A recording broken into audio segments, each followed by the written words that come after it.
Critical incident reflection, incorporating the literature.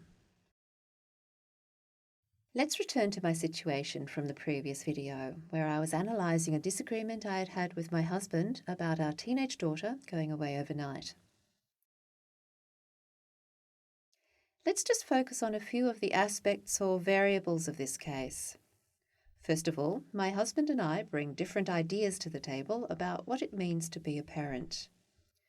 To explore this deeply, I might refer to key terms such as these. These might draw from a wide variety of fields such as psychology and in particular parenting, of course. Another aspect of this case is that we'd heard some of the things that our daughter's friends had gotten up to lately. So, our assumptions and perceptions play a big part in this incident. To explore this more deeply, we might talk about adolescence and peer pressure. This may draw from many fields that look at how adolescents think and behave, what detrimental behaviours they might indulge in, and what percentage are actually doing so. Another aspect that I will explore is that my husband grew up in a fairly traditional Greek immigrant family. Now, as a father, he presents with many of the ideas and values that he was raised in.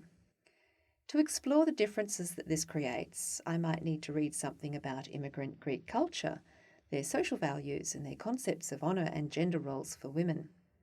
Now, this is certainly not something that you would go looking for before you had got your incident worked out. When you go looking for references, books are a good place to start. They are easier to understand when you first get into a topic, and they will give you the general idea. Their limitations, however, are that they do not go into anything very deeply. They do not have the depth and detail that a research paper needs at university level. And the higher you go in tertiary study, the truer this becomes.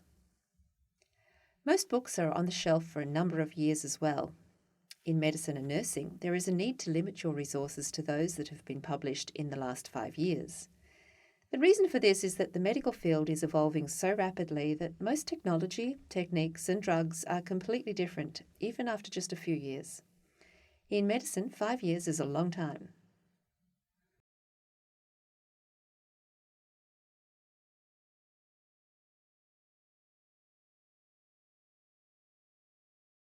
In other fields, however, this is a little more relaxed. In fields such as psychology or education, 10 years would be acceptable, but the more recent the reference, the better it is, of course.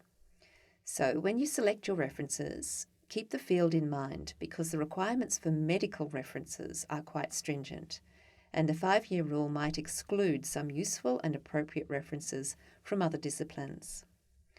Apply your common sense to this, and if unsure, don't hesitate to ask a lecturer from the field.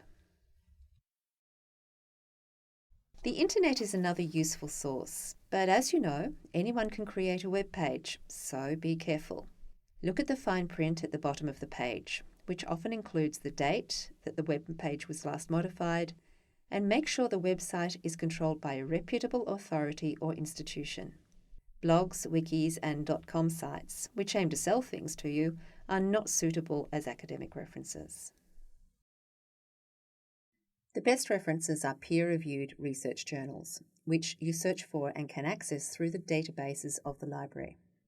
These are reputable and contain sufficient depth and detail. However, journals, whether they are electronic or paper-based, are not good places to start your research. They usually detail very specific studies that were carried out, and their language and findings are quite specialised. They are something you tackle when 1, you have some familiarity in the topic, and 2, you know exactly what you're looking for.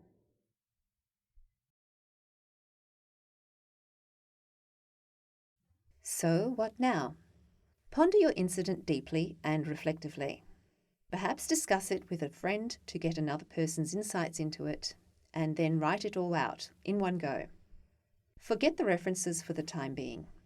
This will give you the structure of your critical incident report, and this could be done in a few hours.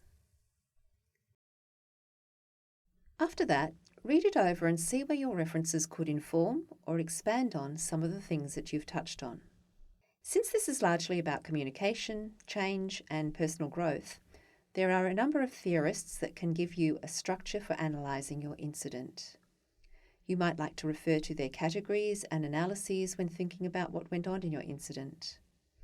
I would, however, use them sparingly because you would also have to explain their theory, even briefly, and this could chew up a lot of word space. In the next chapter, we will be looking at part 3 of Critical Incident Reflection, Structures for Reflective Writing.